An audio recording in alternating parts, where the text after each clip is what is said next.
Bismillahirrahmanirrahim. Assalamu alaikum, my dear students. Welcome to your online class. I hope you all are doing well. Today we will learn how to write an application. So dear students, please open your English B copy. First of all, you have to write the date, Monday, December 21, 2020. Then you write topic, grammar, focus, application, and you have to double underline it. Okay, then you write the question. Write an application to your principal to grant you leave to attend a marriage party. यानी हमने अपने principal को दरख्वास्त लिखनी है कि हम छुट्टी पे जाना चाहते हैं, किस लिए? अटेंड मैरिज पार्टी, यानी कि शादी पे जाने के लिए हमें छुट्टी की दरख्वास्त लिखनी है. My dear students, first of all, I will let you know how to write this application. ये पैटर्न आपको मैं बताना चाहती हूँ. सबसे पहले the principal, ठीक है. उसके बाद बिल्कुल उसके नीचे आपने लाइन में, नेक्स्ट लाइन में लिखना है ABC school.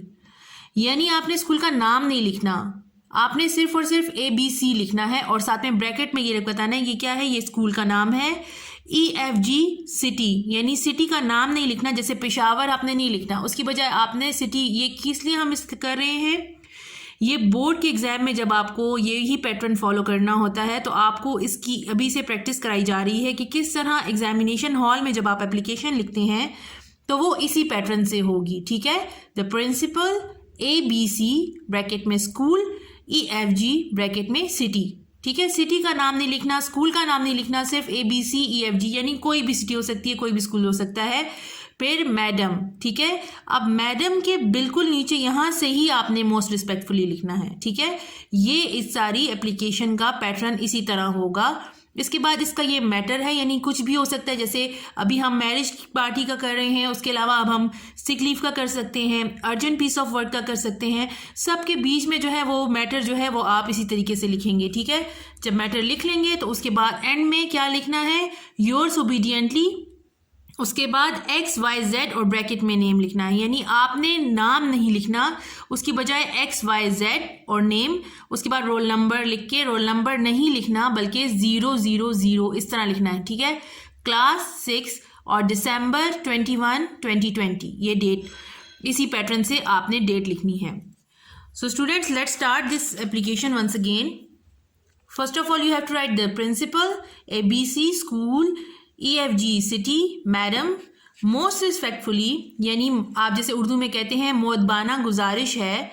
Most respectfully I would like to say that the marriage ceremony of my elder brother is going to be held on 22 of this month.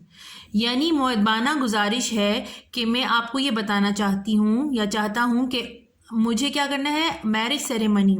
Ceremony किसको कहते हैं? फंक्शन, यानी शादी का फंक्शन अटेंड करना है. किसका? माय एल्डर ब्रदर, मेरे बड़े भाई की शादी होने वाली है और मैंने उसकी मैरिज सेरेमनी यानी शादी के फंक्शन को अटेंड करना है. मैंने वहाँ जाना है, जो कब होगा?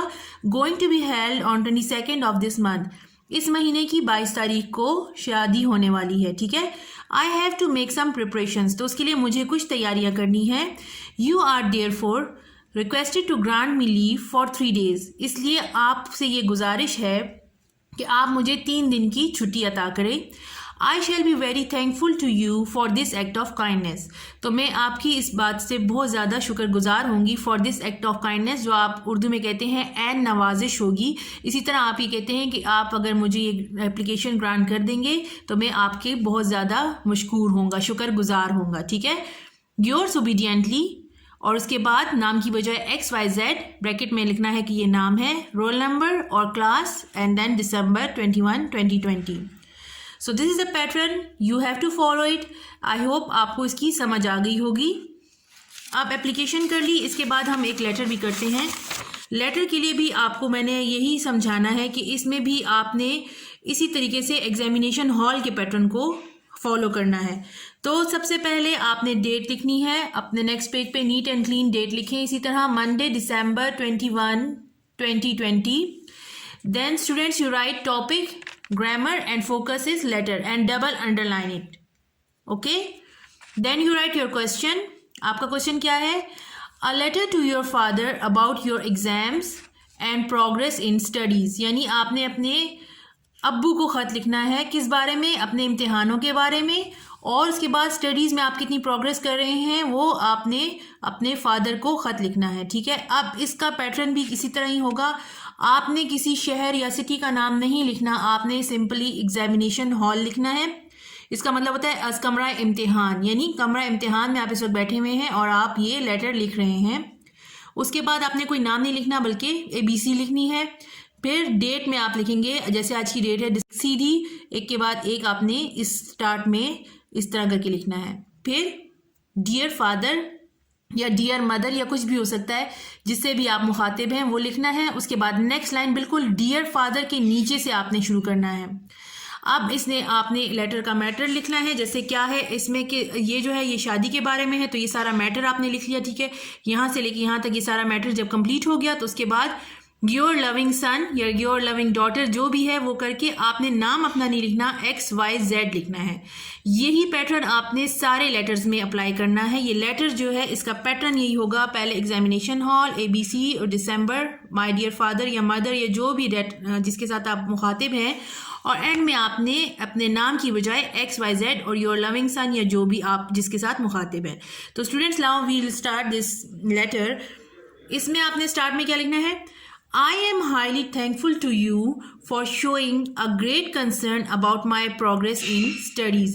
तो मैं बहुत खुश हुआ ये जान के कि आपको मेरी पढ़ाई के मामलात में आप बहुत ज़्यादा आपका इसमें ख्याल है। कंसर्न का मतलब है आप मेरे पढ़ाई के मामलात में बहुत ज़्यादा आपको इसमें आप वो जो है सोचते हैं मेरे पढ़ाई के मामलात में। I am glad to inform you, और मैं बहुत खुश हूँ आपको ये बताने के लिए that my annual examination will start from 20th of this next month and my progress in studies is quite satisfactory। तो ये आप खुशी से मैं बताना चाहता हूँ, यानी वो अब्बू को कह रहा है कि मैं आपको खुशी से बताना चाहता हूँ। ग्लैड का मतलब है खुशी, इन्फॉर्म का मतलब है मैं आपको बताना चाहता हूँ कि मेरे सालाना इम्तिहान, एनुअल एग्जामिनेशन उसको कहते हैं, सालाना इम्तिहान वो कब से शुरू होंगे, will start from 20th of the next month, अगले महीने की 20 तारीख से शुरू हो जाएंगे। And my progress in studies is quite satisfactory, और मेरी पढ़ाई की जो है वो प्रोग्रेस जो है उसमें इम्प्रूवमेंट जो हो रही है, मैं काफ़ी मुतमईन हूँ क्योंकि मैं अपनी पढ़ाई से बहुत ज़्यादा मुतमईन हूँ, मैंने अच्छे तरीके से पढ़ लिया है।